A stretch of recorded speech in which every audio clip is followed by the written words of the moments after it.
Boa noite, seja bem-vinda, seja bem-vindo. Eu sou a Tati Ribeiro. Eu sou o Johnson Rigueira. E nós ajudamos engenheiros a se tornarem engenheiros realmente acima da média. E hoje a gente vai falar da sacada que pode te levar a ser um engenheiro acima da média. Porque a gente é mau e a gente nunca fala o que é a coisa até explicar e descrever o que é. Porque isso faz parte. Você aí que você preste mais atenção no que a gente tem para falar aqui. Isso é uma... Mas vamos lá. Para a gente falar desse assunto hoje, a gente achou que ia ser interessante um pouco a gente construir a história. Construir que história, Johnson? Construir a história do que é a sua formação como engenheiro. Lembra lá quando você entrou no colégio, como é que você se desenvolvia nas matérias? Primeiro 4 matérias, né? Português, matemática, estudos sociais e ciências. Isso. Português, matemática, estudos sociais e ciências. Alguma coisa desse tipo. Pois é. E depois você começou a dividir mais essas matérias, e veio física, veio química.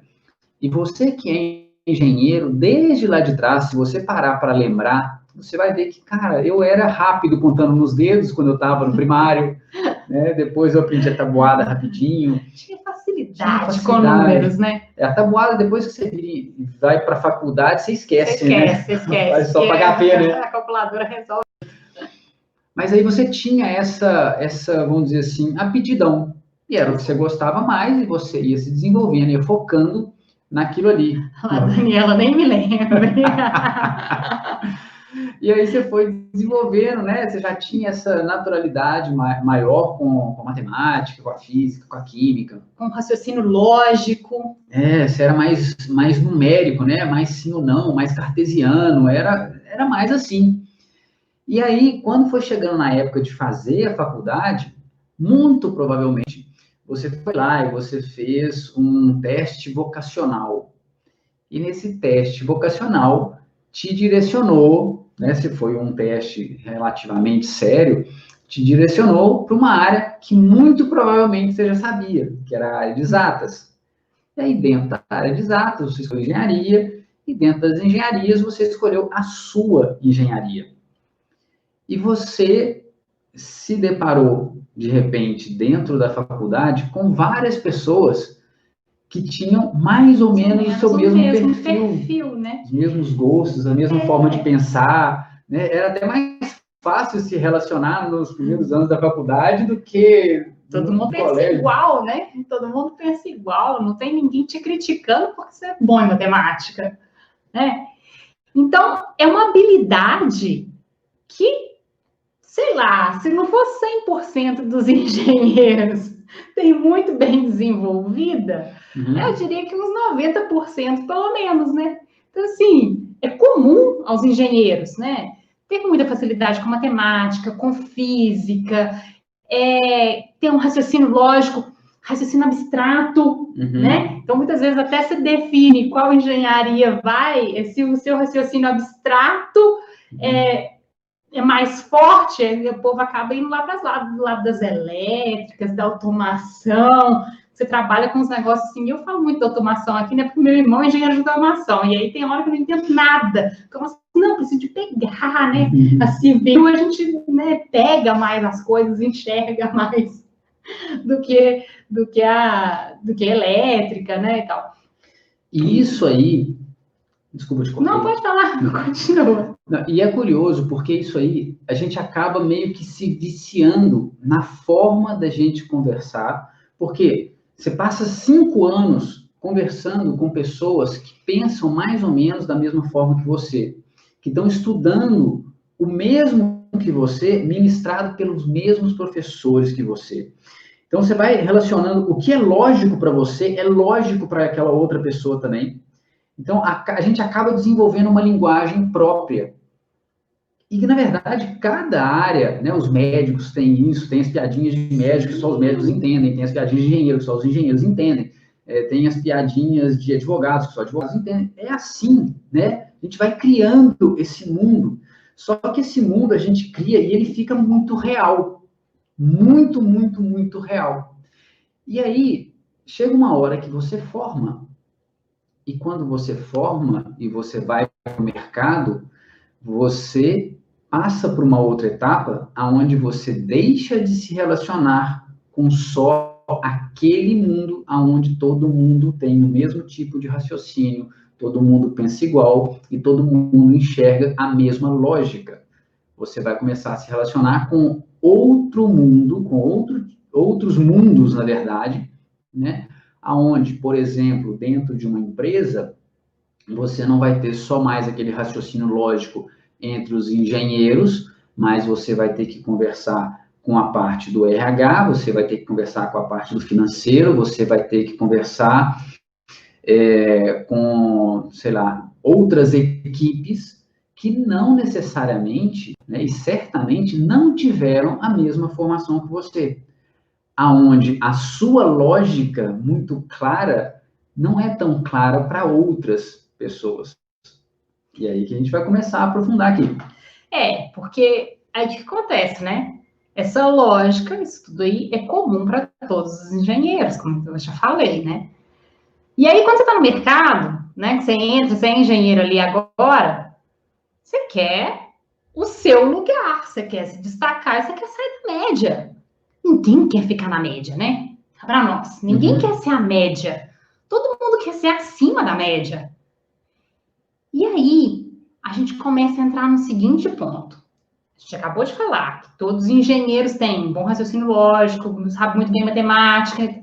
Se você, para sair da média como engenheiro, para ser um engenheiro acima da média, você for focar em melhorar o seu raciocínio lógico, a sua habilidade com a matemática, com os números, seu esforço tem que ser muito grande. Por quê? Porque os engenheiros da média já são todos muito bons com isso. Então, para você efetivamente sair ali da média, você tem que colocar um esforço muito maior. Se você focar nisso. Se você focar nisso. Porque o que as pessoas vão fazer como engenheiros? Eu quero ser acima da média. Acabei a graduação. Eu quero ser acima da média. Então, eu vou fazer uma especialização. Cara, todo mundo está fazendo especialização. Tem muita escola de especialização. Ah, mas tem dessa área. Tem de todas as áreas. Ah, então eu quero ser acima da média. Vou fazer outra especialização. Vou passar para o mestrado. Vou fazer um mestrado. É isso. Essa é a lógica do engenheiro. Né? E se você vai disputar nesse mercado, o seu desgaste de energia tem que ser muito grande. Então, se você quer sair da média, né? Você quer ser um engenheiro acima da média, você tem que começar, né? Procurar sair da média com o menor esforço, começar a procurar, então, habilidades, a desenvolver habilidades, a trabalhar em áreas que os engenheiros são ruins. Não tem aquela história que em terra de cego quem tem um olho é rei? Se você pega uma habilidade que a média dos engenheiros é ruim, um pouquinho a mais que você souber do que a média sabe, você já ganhou muito. O delta, né? O delta. Você, nesse momento, você pode falar assim, cara, vocês estão sendo contraditórios. Porque outro dia vocês estavam falando aqui que a gente tem que focar nas nossas forças, que o mundo quer que a gente seja médio, a gente tem que focar nas nossas forças. Né? Então, eu não posso focar no que eu sou fraco. Mas é diferente. Todo mundo tem forças e todo mundo tem fraquezas. A questão é que a sua fraqueza não pode ser fraca ao ponto de te bloquear. E muitas vezes é isso que está acontecendo com esse ponto específico que a gente vai comentar aqui. É uma coisa que acaba bloqueando muito o avanço das pessoas. E o que a Tati está falando é que é uma fraqueza, entre aspas, mas que a gente muitas vezes não reconhece como uma fraqueza e que se a gente focar... Porque a gente acha que não é necessário. A gente acha que não é, exatamente. A gente acha que não é necessário. Não é necessário para um engenheiro. Mas que se a gente focar um pequeno delta aqui, gera um diferencial muito maior do que você focar muita energia em ter um diferencial na parte técnica. Exatamente o que a gente está falando aqui? Redação. Escrever. E nessa hora, quando a gente fala de escrever, engenheiro costuma, assim, detestar tanto escrever, né? Quem entrou aí para, né, estudar engenharia, foi para a área de engenharia exatamente porque odiava toda essa parte, né? Toda a parte de português, de ter que escrever, ter que fazer redação, né? Só que o engenheiro é muito ruim disso, né? Muito ruim nisso. Quando a gente fala de redação em live, é a hora que sai um tanto de gente, nem vou falar de escrever, eu não preciso disso. Engenheiro não tem que saber escrever, não. E aí, exatamente por esse motivo, né? Engenheiro não quer, engenheiro não sabe, engenheiro não quer escrever. Se você sabe escrever, você escreve um pouquinho a mais do que o resto dos, você já é um engenheiro acima da média naquela área. E isso de não querer escrever, não gostar de escrever, se a gente parar para pensar, é uma coisa que a gente vai construindo ao longo da faculdade de engenharia. Lembra quando o professor falava assim, a interpretação da pergunta faz parte da questão, né? Quantos professores falaram isso e a gente ficava pé da vida, porque eu estou fazendo engenharia, eu não tenho que saber essas coisas. Pois é, mas quando você vai para o mercado, você tem que se comunicar com sua equipe, com seus clientes, com seus líderes, e muitas vezes isso hoje é feito através de um e-mail, de um contrato, de um laudo, de um relatório técnico. E essas coisas têm que ser muito claras, elas têm que estar muito bem escritas.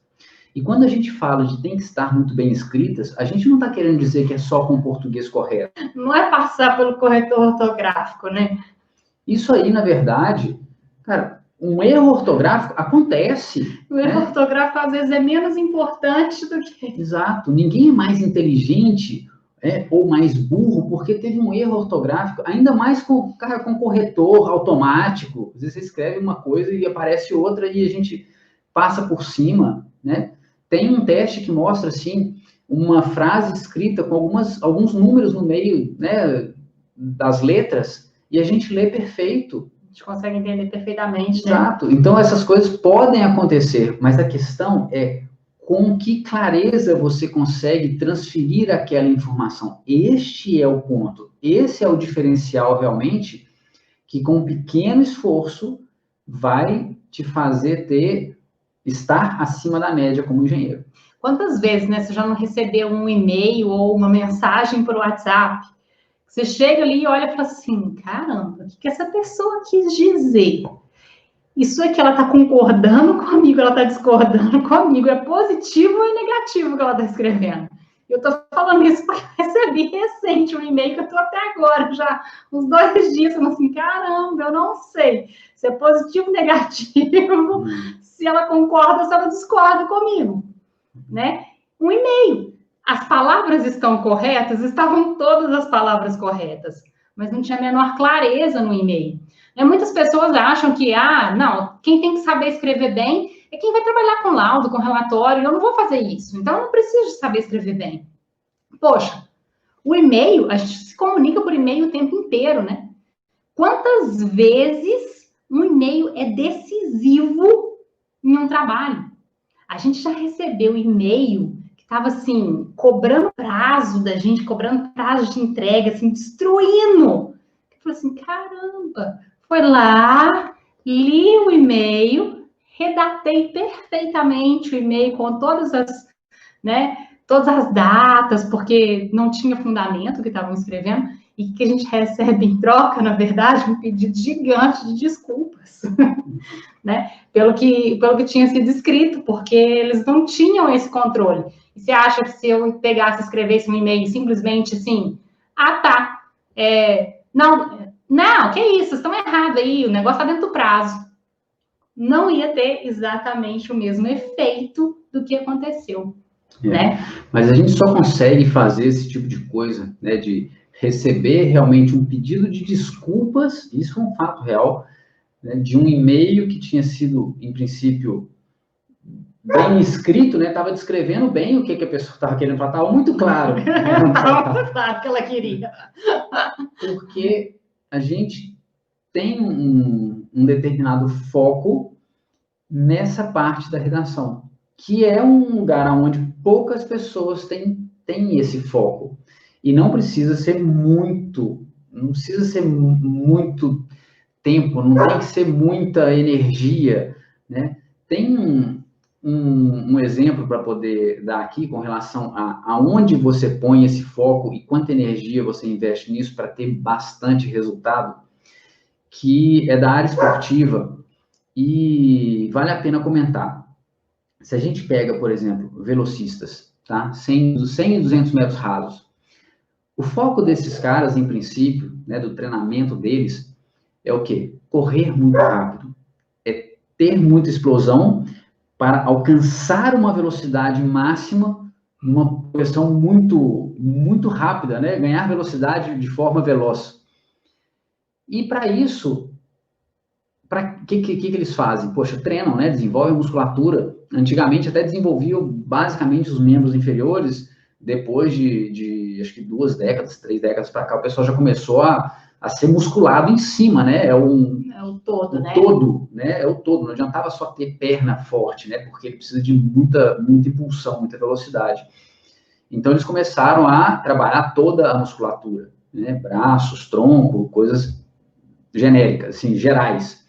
Só que aí começou a chegar num nível em que só treinar mais, correr mais, era muita energia para conseguir muito pouco resultado. É a mesma coisa de estudar mais, matemática, física, né? O cálculo, né? É muita energia para pouca coisa de resultado. Para ter um delta pequeno. E aí, algum treinador decidiu focar em um ponto específico, que era a largada. E mais especificamente, com relação ao posicionamento da largada, o posicionamento do pé do atleta na largada. Ele tem aquele apoio de pé, né? Ele posiciona ali e encosta, e quando dá o tiro, ele sai. E o que eles fizeram? Eles pegaram uma câmera, posicionaram lateralmente no apoio de pé e conseguiram identificar que esse atleta, ele encostava a ponta do pé no apoio, mas não o calcanhar. E quando dava o tiro, então ele impulsionava, encostava o calcanhar no apoio e aí ele começava a correr.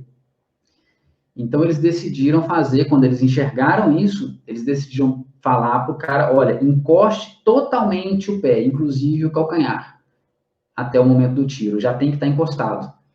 E com isso, só com esse pequeno detalhe, ele ganhou milésimos de segundo que foram cruciais para ele. Então, é desse ponto que a gente está falando, de focar conscientemente em uma questão específica, aonde a grande maioria não presta atenção, mas que se você prestar, você vai ter um grande resultado. Vai conseguir inverter situações ou simplesmente trazer mais clareza para o seu cliente, para o seu líder, para a sua equipe. Porque quanto tempo a gente perde para poder esclarecer um e-mail que foi mal redatado? E a gente não está falando aqui de escrever como um profissional de letras, ou, né, pessoa da área de comunicação mesmo, né? Não é isso que a gente está falando. Não é rebuscar. Não é chegar no nível deles, um jornalista, não é chegar nesse nível. Né? Um engenheiro, por melhor que a gente seja escrevendo, a gente dificilmente vai chegar ali no nível dele. O que acontece é ser um pouco melhor do que o resto dos engenheiros, um pouco melhor do que a média dos engenheiros. A gente cobra muito bem, né, por nossos relatórios, por nossos documentos escritos.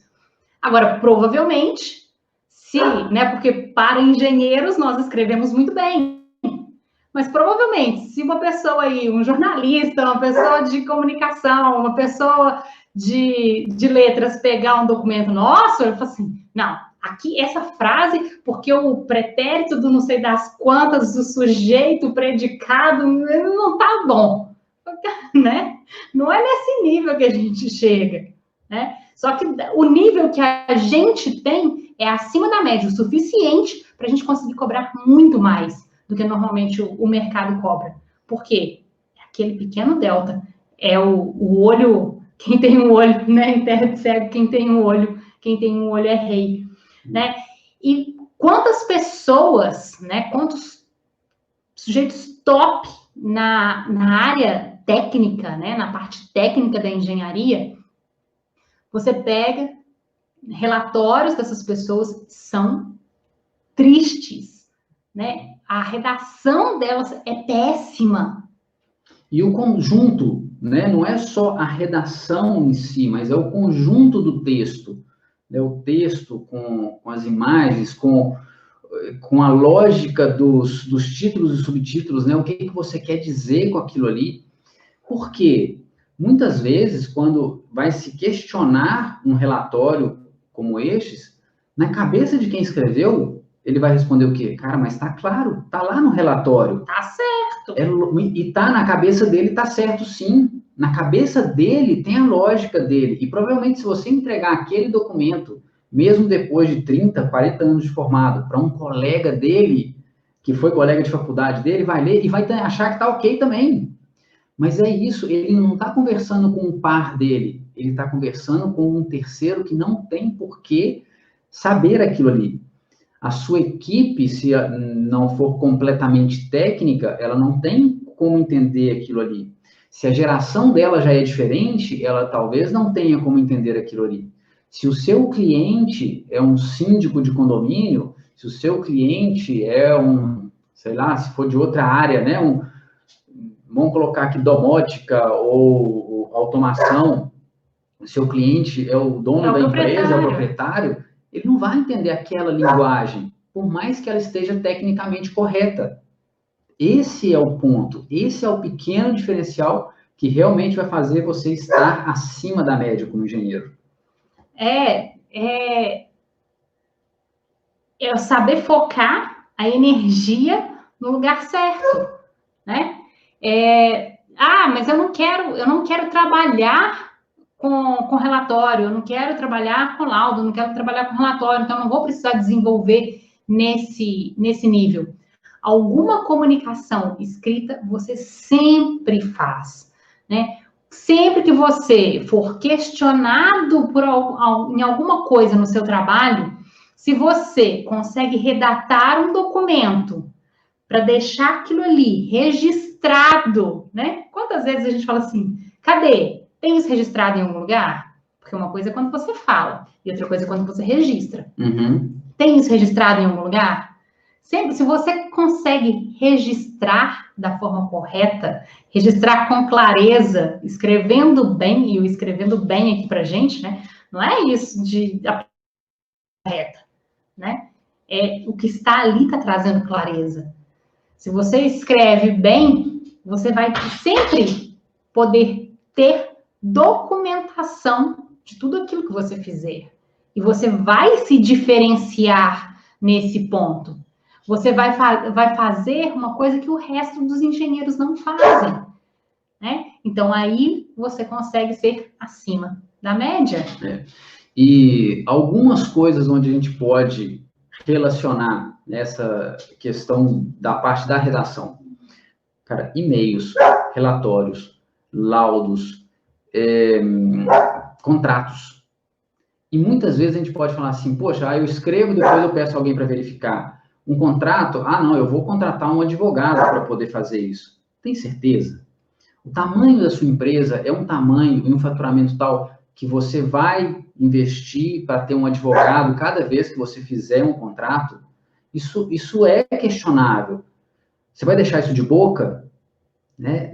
Vai deixar na mão da outra empresa que está te contratando, ou da outra pessoa?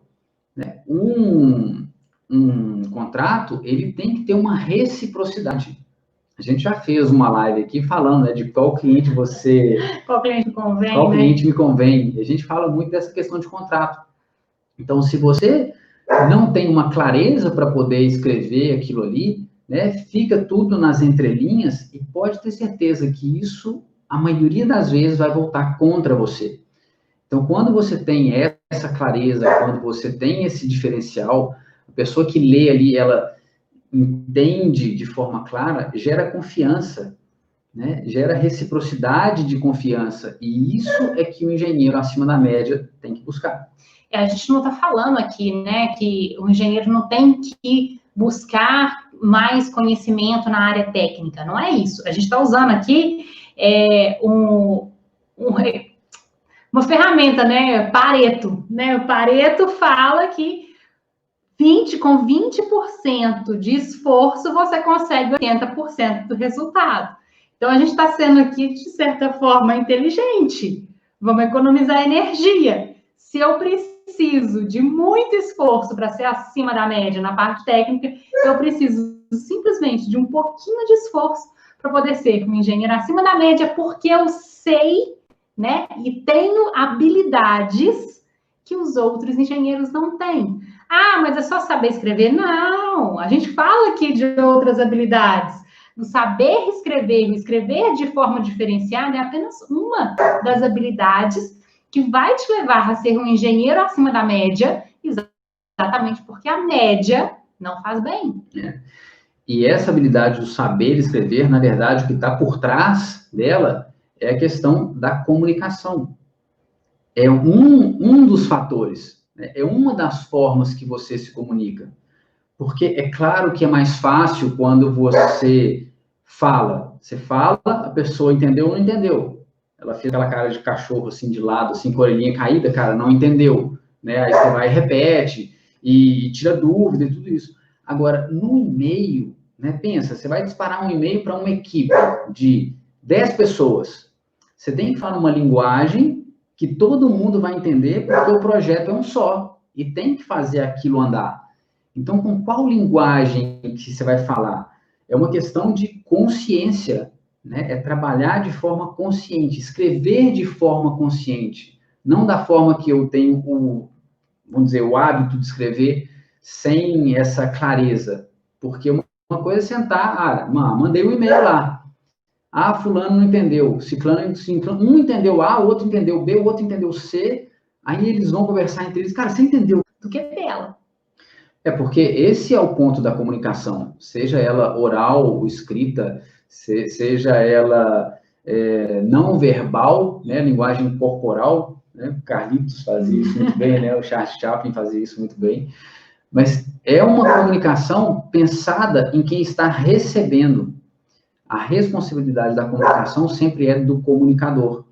E isso vale para a linguagem escrita igual que para a linguagem oral. Só que, normalmente, a gente interpreta, ou se fala muito isso com relação à linguagem oral.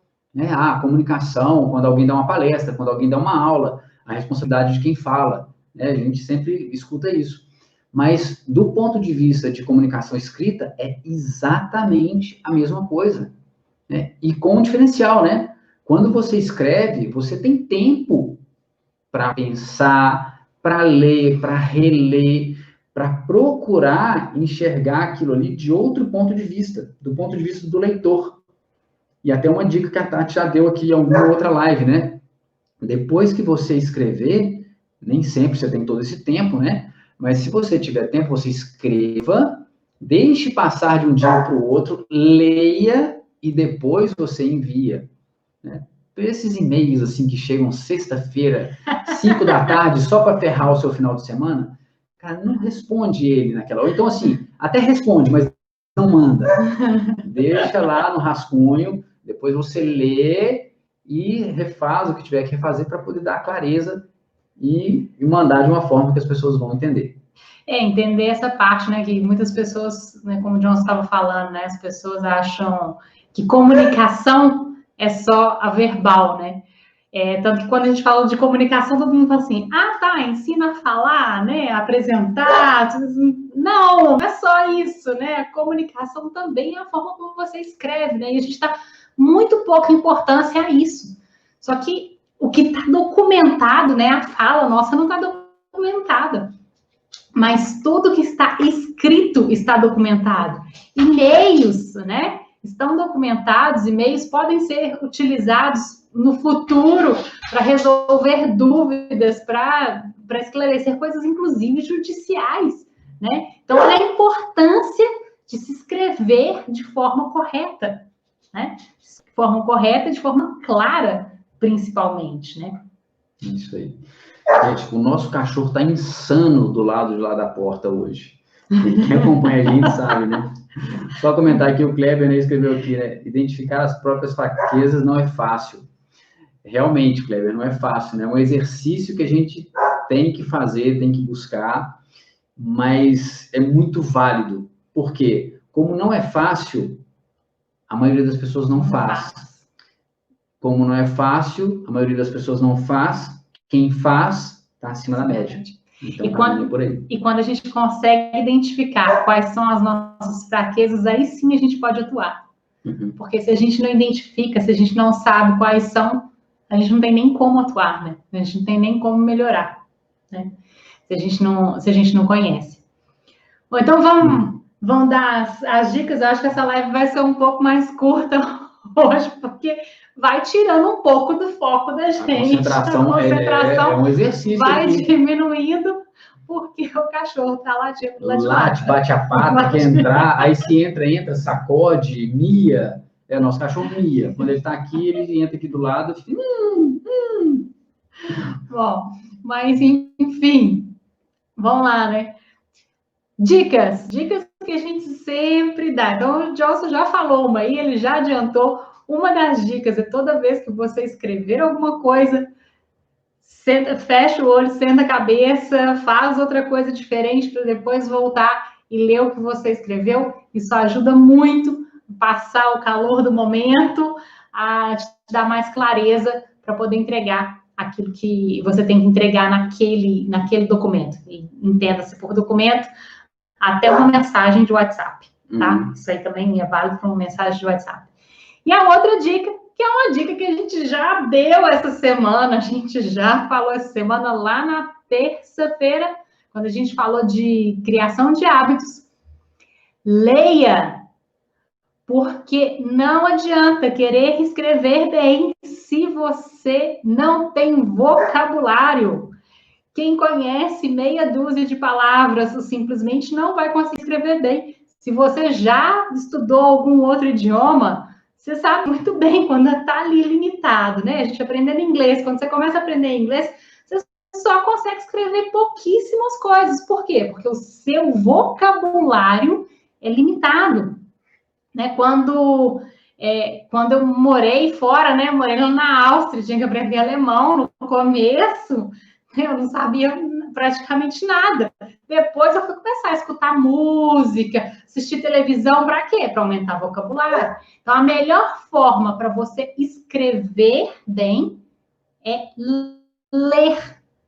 Porque aí você vai enxergando, não só aumenta o seu vocabulário, mas você vai vendo estruturas, aquelas estruturas de reação vão ficando ali na sua cabeça, mesmo que você não se dê conta naquele momento. Isso daí ajuda demais. Isso aí foi um passo gigantesco que eu tive para conseguir sair de negação e escrever, redação ali, passava assim no desespero ali na redação, a efetivamente conseguir escrever bem, né? Redatar bem. Exatamente, ler. E começar como? Começar com artigos super complexos? Não, começa com coisas simples. Coisa que você vá lá, leia, fala assim, fiz, li, ganhei, pronto. Agora passa para o próximo. Assuntos que te motivem.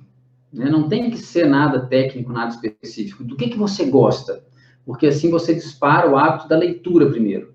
E depois que o hábito da leitura já estiver instaurado, aí sim você começa a ler coisas que são mais da área técnica e que vão te dar essas estruturas mais da área técnica e que vão te dar o resultado da escrita dentro da área técnica. É isso que tem que ser feito. Nossos alunos se tornam leitores. Todos eles. Todos eles se tornam leitores. É isso aí. Então, é isso aí. Muito obrigada por você que ficou aqui, né, com a gente nessa live, depois já de mais de 35 minutos de live, com barulho de cachorro, né, que deve estar chegando aí para você. Porque se você está aqui, você já está um passinho para ser acima da média.